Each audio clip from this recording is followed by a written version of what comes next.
आप सभी बच्चों का स्वागत है। मेरा नाम अमित साहू है। मैं पिछले 28 वर्षों से टीचिंग का काम कर रहा हूं और सन 2000 से प्रगति कोचिंग सेंटर का संचालन भी कर रहा हूं। संचालक कम हूं, शिक्षक अधिक हूं।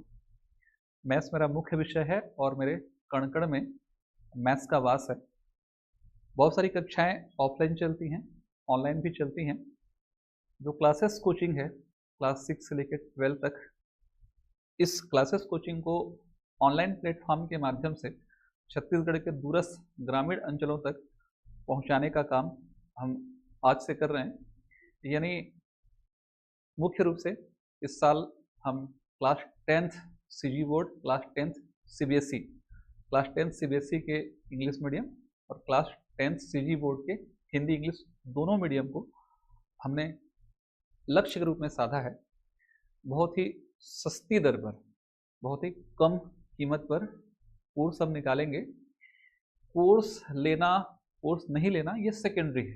प्राइमरी चीज़ ये है कि यूट्यूब के माध्यम से हम सभी बच्चों से जुड़ेंगे और कोशिश करेंगे कि अधिक से अधिक कंटेंट उनको फ्री में अवेलेबल कराएं। उसी कड़ी में आज हम क्लास 10 सीजी बोर्ड के अध्याय 3 प्रश्नावली 3 के प्रश्न 1 का पहला क्वेश्चन, एक वर्ग समीकरण को पूर्ण वर्ग विधि का प्रयोग करके कैसे हल करेंगे, इस श्रृंखला की शुरुआत करते हैं। एक वर्ग समीकरण दिया गया है। वर्ग समीकरण 2 x का स्क्वायर प्लस x माइनस 4 बराबर 0। वर्ग समीकरण को हल करने के मुख्य रूप से 3 विधियां होती हैं। एक पूर्ण वर्ग विधि, एक गुणनखंड विधि और एक सूत्र विधि। जनरली पूर्ण वर्ग विधि का प्रयोग करके किसी भी हम वर्ग समीकरण को जब हल करते हैं, उसकी प्रक्रिया कठिन होती है, लेंदी होती है, क्योंकि बोर्ड के एग्जाम के हिसाब से ये हमारे सिलेबस में है, इसलिए हमको पढ़ना पड़ेगा। लेकिन भविष्य के दृष्टिकोण से हम जब आगे पढ़ेंगे गुणनखंड विधि और सूत्र मेथड, वो आपके केवल 10th में ही काम नहीं आएगा, बल्कि दूसरे सभी जगह जब तक आप गणित स्टूडेंट रहेंगे वो काम आता रहेगा। अगर हमारे पास एक वर्ग समीकरण दिया है और इस वर्ग समीकरण को हमको पूर्ण वर्ग विधि का प्रयोग करके हल करना है, तो सबसे पहला काम हमारा ये होगा 2x का स्क्वायर प्लस x, हम 4 को पक्षांतरण करेंगे, x स्क्वायर को गुणांक रहित करेंगे, यानी x घात 2 का गुणांक 1 होना चाहिए। दो बातें ध्यान रखिएगा, पहला पद है वो धनात्मक होना चाहिए, x स्क्वायर पॉजिटिव होना चाहिए। दूसरा चीज, x घात 2 का गुणांक 1 होना चाहिए। अब ऐसा करने के लिए हम समीकरण के दोनों पक्षों में 2 का डिवाइडेशन करते हैं। जब बराबर का साइन होता है तो समीकरण के दोनों पक्षों में हम समान संक्रिया अपना सकते हैं। उसके लिए हम क्या करेंगे, 2 पर डिवाइड करेंगे। ऐसा किया जा सकता है। 2 से मैंने क्या किया, दोनों पक्षों में डिवाइड कर दिया, है ना। अब यहाँ से 2 से 2 कैंसिल होगा, यहाँ बचेगा x का स्क्वायर, यहाँ बचेगा x/2, यहाँ बचेगा 2। अगले स्टेप में हम जाएंगे, जो x का गुणांक है, x का गुणांक कितना लिखा है, x गुणांक लिखा है 1/2, तो x के गुणांक के आधे का वर्ग, है ना, ध्यान रखिएगा, x के गुणांक के आधे का वर्ग समीकरण के दोनों पक्षों में हम जोड़ेंगे। क्यों ऐसा करेंगे, देखिए जो समीकरण हमको यहाँ पर दिखाई दे रहा है उसमें मैं 2x का स्क्वायर प्लस x को पकड़, x का स्क्वायर, ध्यान रखिए इस चीज को, मैं x का स्क्वायर प्लस यहाँ 1/2 x को पकड़ता हूँ। मैं मान के चलता हूँ कि a का स्क्वायर है और इसे अगर मैं 2ab के रूप में अगर कन्वर्ट करना चाहूँ, या मैं ऐसा भी कर सकता हूँ कि अगर मैं इस वाले पार्ट को a स्क्वायर मान लूँ, इस वाले पार्ट को मैं 2ab अगर मान देता हूँ, इसका मतलब तुलना होगा तो a बराबर सीधा सीधा x ही निकल जाएगा।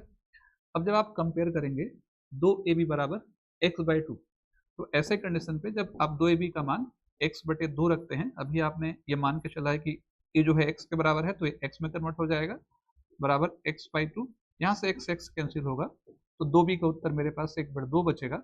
और जब मैं ट्रांसफर करूंगा इस 2 को, तो b का उत्तर 1/2 भागित होकर 1/2 से गुणा होकर 1/4 हो जाएगा। तो b का उत्तर कितना आ रहा है, 1/4।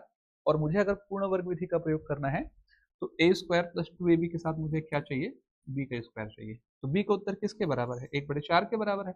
तो अगर मुझे b का वर्ग चाहिए तो मुझे 1/4 का वर्ग चाहिए। तो समीकरण के दोनों पक्षों में मैं इसीलिए पूर्ण वर्ग विधि बना, पूर्ण वर्ग के फॉर्म में उसे कंप्लीट स्क्वायर के फॉर्म में कन्वर्ट करने के उद्देश्य से मैं समीकरण के दोनों पक्षों में 1/4 का स्क्वायर जोड़ूंगा, है ना।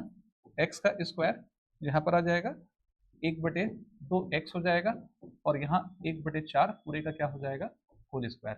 वही प्रक्रिया मुझे राइट हैंड में करनी पड़ेगी। 2 + 1/4 पूरे का क्या हो जाएगा, होल स्क्वायर।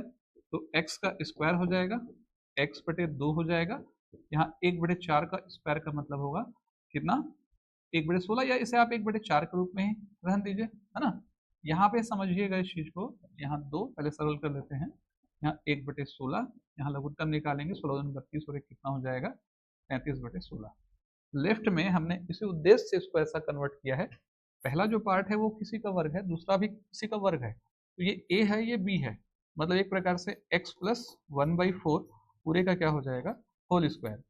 यहाँ 35 बटे कितना होगा, 16। वर्ग को पक्षांतर करेंगे जाके वर्गमूल हो जाएगा, और जैसे ही वर्गमूल होगा, ये वर्गमूल 35 बटे कितना होगा, 16।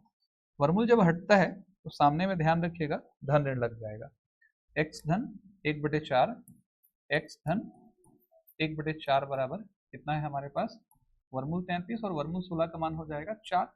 जब भी वर्गमूल हटेगा तो सामने में धन ऋण लगेगा। किसी भी समीकरण में चर की अधिकतम जितनी घात होती है उसके उतने अधिकतम हल हो सकते हैं। तो द्विघात समीकरण में घात 2 है तो 2 अधिकतम हल हो सकते हैं।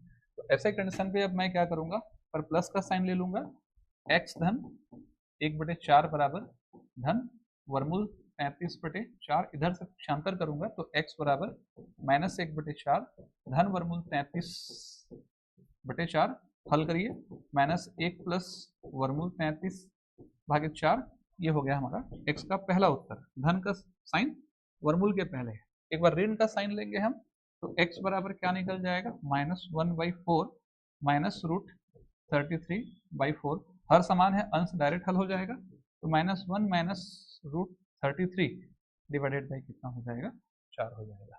तो ये तो तरीके हैं जिन तरीकों से पूर्ण वर्ग विधि का प्रयोग करके हम किसी भी वर्ग समीकरण को कैसे हल करेंगे, ये उसकी प्रक्रिया है। आप इस बात को ध्यान में रखिएगा क्वेश्चन बनाते समय कि प्रोसेस कैसा है। x का घात 2 का जो गुणांक रहेगा, अगर है गुणांक तो उसे डिवाइड करके x का घात 2 गुणांक 1 करना पड़ेगा। अगर पहला पद पॉजिटिव नहीं है तो ऋण से गुणा करके पॉजिटिव बनाना पड़ेगा। पॉजिटिव है, गुणांक से आपने भाग किया तो पहला वाला पद a² है, दूसरा वाला पद 2ab मान के चलना है। आपको सिर्फ करना इतना है, x के गुणांक जो है उसका जितना भी आधा होगा उसका वर्ग वाला संख्यात्मक मान समीकरण के दोनों पक्षों में जोड़ना पड़ेगा। लेफ्ट वाला ये a का वर्ग होगा और ये b का वर्ग होगा, a + b का होल स्क्वायर के फॉर्म में हर बार कन्वर्ट हो जाएगा। राइट में हम ट्रांसफर करेंगे तो 2 + 1/16 और सॉल्व के जो वर्ग को ट्रांसफर करेंगे वर्गमूल होगा, वर्गमूल का मान हमेशा धन ऋण में आएगा और धन ऋण वर्गमूल 33/4 के हिसाब से आप काम कर सकते हैं। उम्मीद करता हूँ कि ये क्लास जरूरत को अच्छी लगेगी, वीडियो अच्छी लगेगी ही आपको। 28 वर्षों का अनुभव है। वीडियो को जरूर लाइक कीजिए, सभी लोगों तक, छत्तीसगढ़ के पूरे कोने कोने अंचल तक उसे पहुंचाने का काम कीजिए। लाइक कीजिए, शेयर कीजिए। सभी को शुभकामनाएं।